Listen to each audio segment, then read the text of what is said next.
All right, y'all, welcome back to the show. It's Anti-War Radio. Thanks for joining me. On the phone is Mike German, Policy Counsel on National Security and Privacy at the ACLU Washington Legislative Office. Welcome to the show, Mike. How are you doing? Very good. Thanks for having me. Well, I'm very happy to have you here. Oh, yeah, I should mention here, as it says in your bio, a 16-year veteran of federal law enforcement. Says you were a special agent with the FBI, right, where you specialize in domestic terrorism and covert operations. That's right. All right. So, geez, something tells me we've talked before, but it's been a while.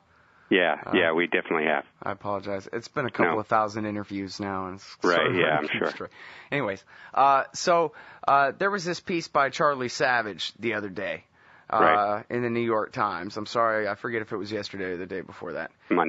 Monday, about expanded powers for the FBI to begin criminal investigations of American citizens. Can you explain much better than me, please, about what exactly all that meant?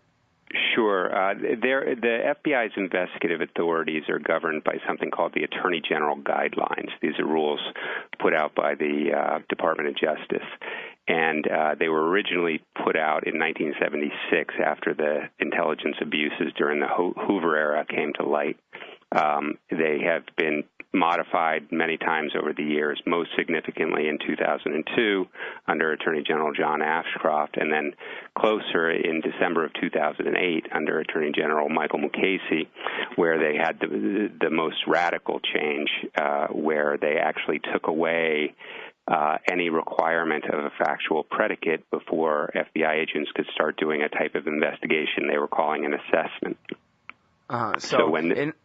In other words, they don't have to wait for evidence of a crime being committed. They can begin an investigation of a person. That's a really big difference there, it's actually even a little more radical than that, Scott. Okay. They don't need an allegation. They don't need any fact to suggest anybody is doing anything wrong. They can just start investigating people on a whim under this assessment category. They can even investigate you just to see if you would make a good FBI informant. So, your conduct no longer protects you from very intrusive FBI investigations. The types of authorities they're allowed to under this assessment category include physical surveillance. They can follow you around from place to place, watch you 24 hours a day. They can task informants to go up and meet with you and your friends and neighbors and colleagues. They can use FBI agents acting in ruse to gather information about you under false pretenses. They can use grand jury subpoenas to get certain telephone records.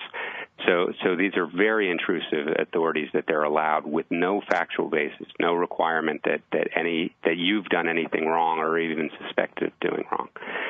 So when those were implemented in 2008, the FBI put together an internal policy called the Domestic Investigations and Operations Guide that implemented this 2008 Attorney General Guidelines.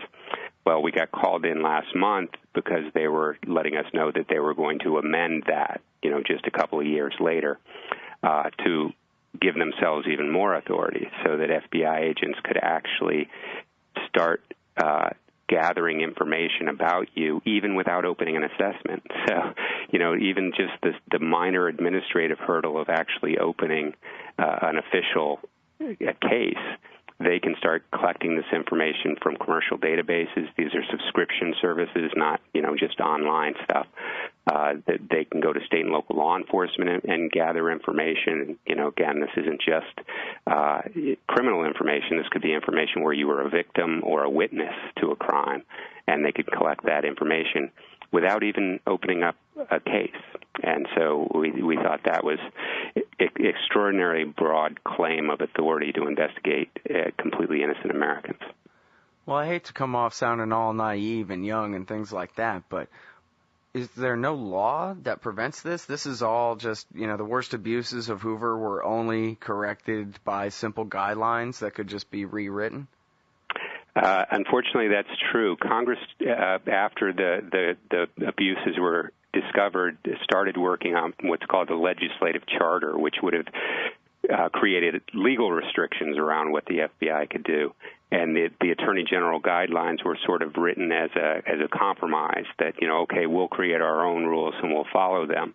And so, unfortunately, under that system, each new Attorney General could come in and modify the rules a little bit here, a little bit there, until now we're back into a situation where the FBI is all but unregulated again and is being authorized by the Department of Justice to investigate completely innocent people. And what happened under the Hoover era when there weren't rules was that people moved from investigating somebody who was actually doing something wrong to somebody who was saying something that an agent perceived as anti-government to somebody who's just, supporting a particular political position, and started using techniques rather than just criminal justice techniques, rather than just charging them with crimes.